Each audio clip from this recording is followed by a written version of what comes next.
Hi there! Hiya. Hi, we are Pablo and Anne from Tango Space, where we help men and women in London and in Paris to move better, express themselves, dance elegantly, and meet friendly people with our tango lessons. And in this video, I want to help the ladies, the followers, on how to use their hips to be more connected into the dancing. So when we dance tango, when we learn or teach tango, we spend a lot of time speaking about the chest, because it's the first way that we have to connect and lead and follow. But actually the whole body is obviously really important in the dancing, and the hips are giving us a lot of information in our dancing, and we need to know how to use them to dance.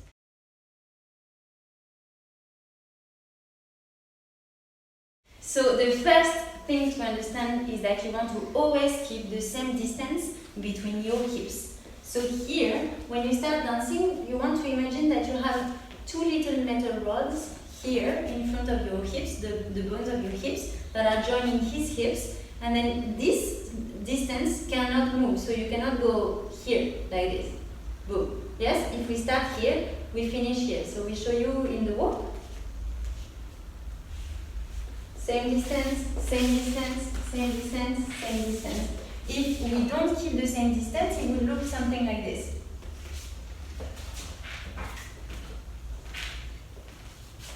And we will lose the connection.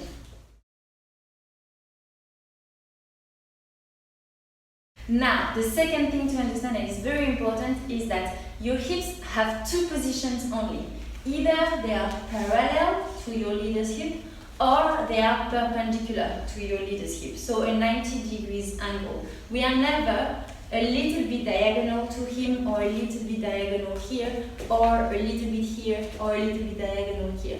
We are always either in exactly the same direction, which means that our hips are parallel to him, or completely 90 degree angle, which is when we do an Osho and when we are doing a circular movement around him. The reason why I'm saying that is that very often I see my students being just a little bit diagonal, and that means that the next time they are going to take a step, so if you take a side step, they're going to go just here, so a little bit away from him, whereas if their hips had been completely perpendicular to his hips, they end up exactly in the right spot, so that they can keep their connection. So remember that in tango the straight lines are very important. It is a very clear dance. We really want to keep our straight line with him or perpendicular to him.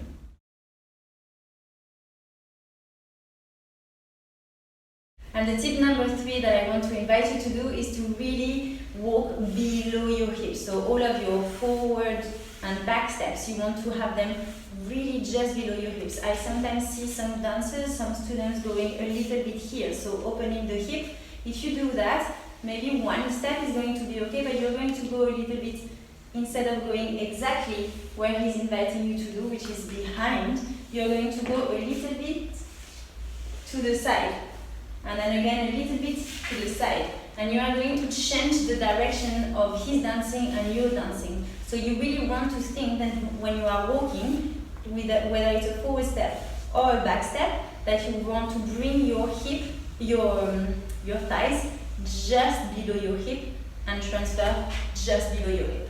So I hope that these tips are helpful. For me, understanding those 3 tips have really both made my dancing much more connected, but also it had made it much simpler, because I didn't have to reinvent the wheel and wonder where I was supposed to step. It was really simple. I just needed to work with my hips, and it really helped me. So I hope it helps you a lot. So this is a very important, of course, also for us, for the leaders, because when you ladies keep your lines and you are with the same distance between the hips all the time, it's much easier for us, and we feel that you are more grounded and more stable in your dance. Yes? If you start kind of doing diagonal steps or crossing over, like I was showing before, we will feel that you are a bit falling, a bit unbalanced, and then of course that will affect in our axis, in our balance as well. Yes. Yes. So we really hope that this is helpful. If it is and you like this video, please like it, give it a thumbs up and share it with your friends. If you are on YouTube, don't forget to subscribe to our channel. Whether you are a leader or a follower, a man or a woman, we share weekly video tips that will help you make your dancing much more powerful, more connected and more fun. And especially, please keep learning and keep sharing your dancing, because the world of tango needs your embrace. Yes, definitely. Thank you so much for watching, and we look forward to seeing you in the next video. Bye bye.